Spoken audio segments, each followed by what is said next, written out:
Então, vamos lá para o exemplo 4. O dono de um restaurante verificou que quando o preço da dose de vodka era de R$ 10, o número de doses vendidas era de 200 por semana. Verificou-se também que quando o preço caía para R$ 7, o número de doses passava para 400 por semana. E aí ele pede duas coisas, para a gente obter a função de demanda, admitindo o gráfico linear. Então, ele está dizendo que é um gráfico de função do primeiro grau, porque é uma linha. E a B, obtém o preço que deve ser cobrado para maximizar o lucro semanal, considerando o custo de uma dose igual a R$ 4.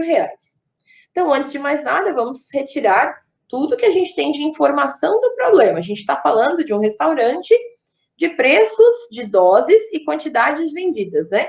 Então, a gente vai montar aqui uma orientação. Vamos botar assim, ó, preço. Se o preço for R$ 10, a quantidade é 200. Agora, se o preço for R$ 7, a quantidade aumenta para 400 por semana. Então, a gente tem que pensar, antes de mais nada, quem que está dependendo de quem para essa organização. Então, a gente pensa, o preço depende da quantidade vendida ou é a quantidade que estabelece o preço? Se a gente pensar numa situação dessa, quanto mais vender, mais barato dá para vender a dose, porque você já vai conseguir um lucro muito bom, mesmo não precisando exceder tanto o valor para o teu consumidor final, né? Então, logo, o preço dessa situação depende da quantidade de vendas. Então, a gente chama, dentro da matemática, e lá na concepção de funções, que a gente tem variáveis que são dependentes e independentes. Então, neste caso aqui, sempre quando a gente tem uma função, né, uma função qualquer, ó, a gente vai ter f de x igual, sei lá, ax mais b, porque é uma função linear que ele falou. F de x é quem? É y igual a ax mais b. Então, depende quando que eu vou colocar aqui no x para achar o valor do y. Quando a gente substitui pontinhos lá para desenhar o gráfico, a gente não chuta um valor de x para achar o y correspondente? Então, o x, ele causa uma relação de dependência para o y. Então, o y depende do x. Então, a gente vai informar, então, que a quantidade, nesse caso, vai ser o quê? A minha variável x, enquanto que o preço vai ser a minha variável y. Porque o preço vai estar dependendo da quantidade de doses que eu for vender. Quanto mais eu vendo, mais barato eu posso estar vendendo. Por que isso é importante dentro do nosso contexto? Porque cada uma dessas simulações de valores, elas formam um parzinho. Então, o parzinho, então, sabendo que o x é 200, é a quantidade, para a primeira simulação vai ser o quê? 200 a R$ 10. E o parzinho da segunda simulação diz que quando vende 400, o valor é 7. E aí, para encontrarmos uma função de demanda, admitindo o gráfico linear, a gente precisa pensar na construção de um determinante com os pontos que eu conheço do meu problema. Então, eu tenho dois pontos conhecidos e aí eu vou precisar levar essa estrutura para um determinante para descobrir qual é esta função. Então, nós vamos, no determinante, ter essa produção aqui, ó. Coluna para x, coluna para y, e a gente preenche com 1, e esse determinante vai ser igual a 0. Então, essa é a condição de fórmula para isso. Então, aqui eu vou botar x do primeiro ponto, y do primeiro ponto, x do segundo ponto, y do segundo ponto. Então, isso é fórmula, né? Para a construção de função do primeiro grau. Então, a gente já tem aí o que usar. E aí, a gente vai substituir esses pontos dentro da minha função.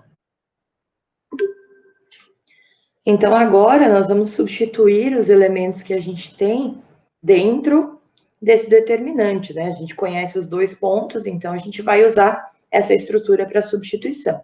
E aí, nós vamos ter x, y e 1. O nosso primeiro ponto, 200. 10 e 1. O segundo ponto, 400, 7 e 1. E aí, para a resolução de um determinante de ordem 3 por 3, né, uma matriz 3 por 3, a gente vai replicar as duas primeiras colunas. Então, a gente tem x, 200, 400, y, 10 e 7, e tudo isso aqui é igual a zero.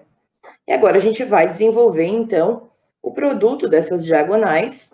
Lembrando que o determinante é o produto das diagonais principais menos o produto dos elementos das diagonais secundárias. Então, a gente vai ter todo esse produto das diagonais principais, que é esse pontilhadinho, menos o produto das diagonais secundárias. E aí, nós vamos ter, então, x vezes 10 vezes 1, 10x. Y vezes 1 vezes 400, mais 400y. 1 vezes 200 vezes 7, mais 200 vezes 7, 1.400. Menos o produto das diagonais secundárias. Então, a gente vai pôr entre parênteses, porque esse menos faz parte de todos os elementos das diagonais secundárias. E depois a gente pode fazer o joguinho de sinal para eliminar o parênteses. Então, nós vamos ter 1 vezes 10 vezes 400, que é 4.000. Aí nós temos 7 vezes 1 vezes 7, mais 7x. E temos 200 vezes 1 vezes y, mais 200y. E tudo isso é igual a zero, ok? Agora, o nosso próximo passo é eliminar esse parênteses, fazer esse joguinho de sinal, né, essa distributiva do sinal para todos os elementos dentro do parênteses. Posteriormente, agrupar os termos semelhantes. Então, essa primeira parte vai ficar igual, ó, 10x mais 400y mais 1.400. Aí nós temos menos com mais, menos 4.000, menos com mais, menos 7x, menos com mais, menos 200y, igual a zero. E agora, eu vou agrupar os termos semelhantes. Então, o que são semelhantes? Ó, eu tenho 10x e 7x para agrupar. Tenho também 400y menos 200y. E, por fim, 1.400 e menos 4.000. Então, tudo isso a gente vai agrupar. 10x menos 7x, 3x. 400y menos 200y, mais 200y. E 1.400 menos 4.000, nós temos menos 2.600, tudo isso igual a zero. Como para trabalharmos com uma função de primeiro grau ou qualquer outra função existente, a gente sempre trabalha com o y em função do x. Logicamente, nesse ponto, a gente precisa o quê? Isolar também esse y, né?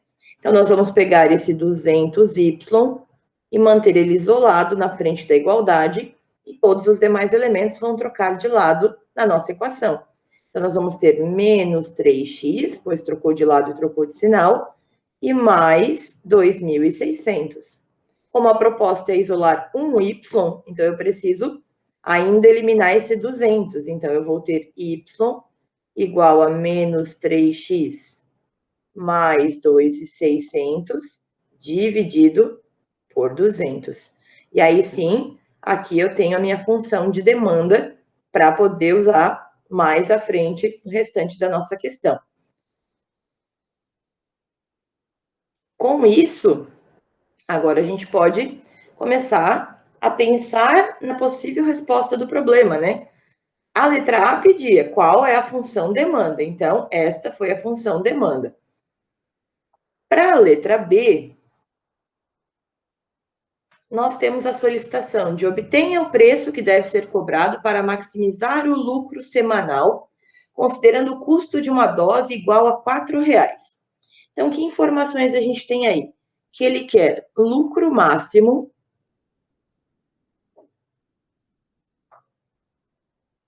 Isso é o que ele quer buscar, né? Obtenha o preço que deve ser cobrado para o lucro máximo. Então, eu preciso encontrar o preço, certo? Para o lucro máximo.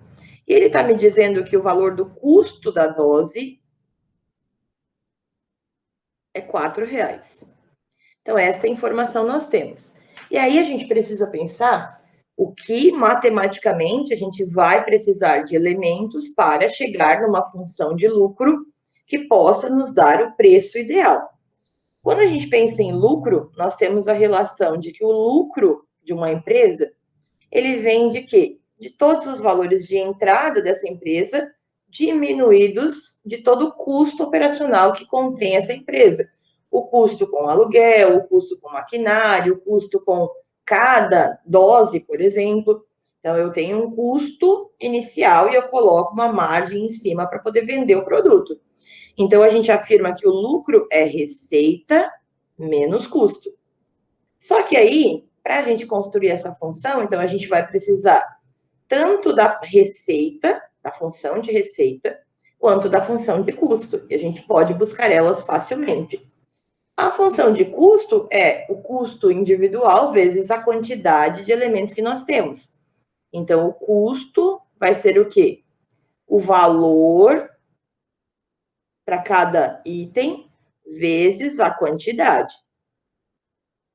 E a função receita, ela é quem? Ela é demanda, que a gente acabou de construir na letrinha A, vezes a quantidade também de produtos que serão produzidos, consumidos e assim por diante. Que até esse momento a gente não tem ideia de quanto é o valor ideal, né? A quantidade ideal. Então, a gente está trabalhando com a possibilidade de X unidades. E aí a gente começa a construção, então, dessas funçõezinhas, custo e receita, para depois substituir na relação importante de lucro. Então, diante disso, vou começar a iniciar aqui minha proposta para a função de custo. Custo é valor vezes quantidade. O enunciado diz que o custo para cada dose é R$4, então o valor é 4, vezes a quantidade, que eu não sei ainda qual é a ideal, vezes X. E a minha função de receita, então, é a demanda, que a gente acabou de construir na equação anterior, posso trazer para cá, que foi menos 3x mais 2.600 dividido por 200, multiplicado pela quantidade também. Então, também temos já essa representação. O que a gente precisa fazer é eliminar essa questão de parênteses, né? Porque na custo, 4 vezes x é 4x. Mas na receita, ó, esse x ele está operacionando e multiplicando os elementos que eu tenho dentro da minha função demanda. Então, eu tenho que fazer esse processo de multiplicação e melhorar essa função. Então, vou ter receita igual menos 3x vezes x, menos 3x ao quadrado. 2.600 vezes x, 2.600x. Lembrando que embaixo desse x eu tenho 1, então seria 1 vezes 200, que é o próprio 200. E aí, ainda assim, após essa multiplicação, eu posso otimizar um pouco essa resposta. Eu posso melhorar a função, porque esse 200 ele faz parte tanto do menos 3x² quanto do 2.600. Então, eu posso dividir isso para tentar simplificar um pouco. E aí, eu vou ter menos 3x² sobre 200, que não tenho que se simplificar, porque o 200 e o 3 eu não consigo dividir por nenhum termo semelhante para melhorar essa fração, e vou ter 2.600x dividido por 200. E aí sim eu consigo fazer a divisão. Eu posso, ó, simplificar esses zeros, e 26 dividido por 12 é 13. Então, eu tenho a receita como sendo menos 3x² sobre 200, mais 13x, o que já fica um pouquinho melhor. Com isso, aí sim, eu posso vir na minha função de lucro e substituir, porque eu já encontrei a função de receita e também a função de custo. Então, nós vamos ter lucro igual a receita, menos 3x² sobre 200, mais 13x, menos a função custo, que é 4x. Ainda assim, posso agrupar os termos semelhantes, ó. 13x e menos 4x. Então, a minha função lucro vai ser menos 3x² sobre 200, mais 13x menos 4x. Então, nós vamos ter mais 9x, que é a função que representa o lucro desta situação problema. E aí sim, então, a função lucro a gente já encontrou, ó, era o que a gente precisava aqui no comecinho. Agora, ele quer o preço ideal para maximizar o lucro. Então, o preço ideal para maximizar o lucro. Falou em maximização e minimização, nos outros exemplos a gente já viu que a gente vai utilizar quem? O x de vértice. Então, a gente vai, com essa função de lucro, encontrar o valor do x de vértice para depois encontrar o preço ideal. Então, vou fazer tudo isso numa próxima tela.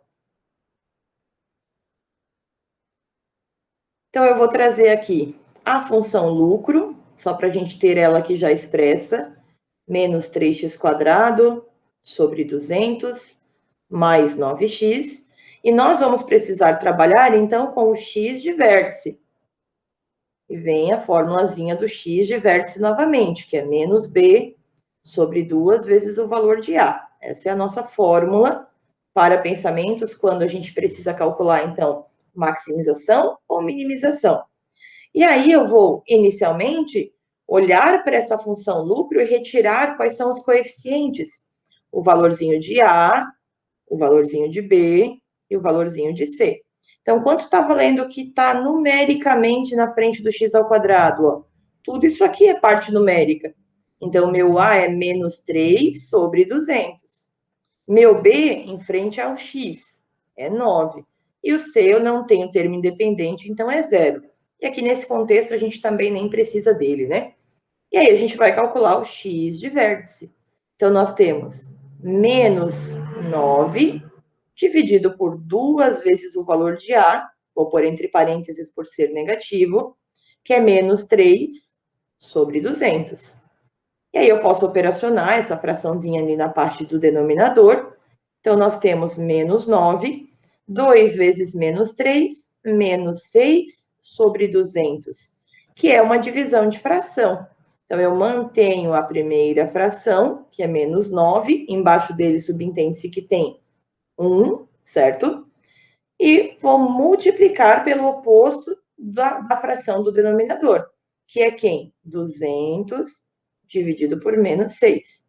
Então, nós temos menos 9 vezes 200, menos 1.800, dividido por menos 6 vezes 1, menos 6. Menos com menos é mais, 1.800 dividido por 6 é 300. Então, a quantidade ideal de doses para maximizar o lucro é 300. Porém, a questão, ela pede para que a gente encontre o valor do preço de venda, que seria o quê? Lá no começo, nos nossos pares ordenados, nós tínhamos o X como sendo a quantidade a ser vendida e o Y o preço a ser vendido. Então, eu preciso descobrir o valor do Y. E onde eu vou buscar o valor do Y? Na função de demanda, que inclusive a gente isolou o Y nela. Então, a função de demanda era menos 3x mais 2.600 dividido por 200. E agora eu já sei que esse x ideal é 300, então eu vou substituir. Então, nós vamos ter y igual menos 3 vezes 300 mais 2.600 dividido por 200. Resolvendo essa representação, então, nós temos menos 3 vezes 300, menos 900, mais 2.600, dividido por 200. E aí, nós temos menos 900 mais 2.600. Então, eu tenho 2.600, gasto 900. Me sobram 1.700, dividido por 200, que eu posso simplificar. E 17 dividido por 2 é 8,5, que é o preço ideal, que acaba finalizando o que a nossa letrinha B estava solicitando, né? Qual que é o preço ideal de venda para que a gente possa maximizar o lucro. E aí sim a gente finaliza a questão dessa forma. Até o próximo vídeo, um abraço.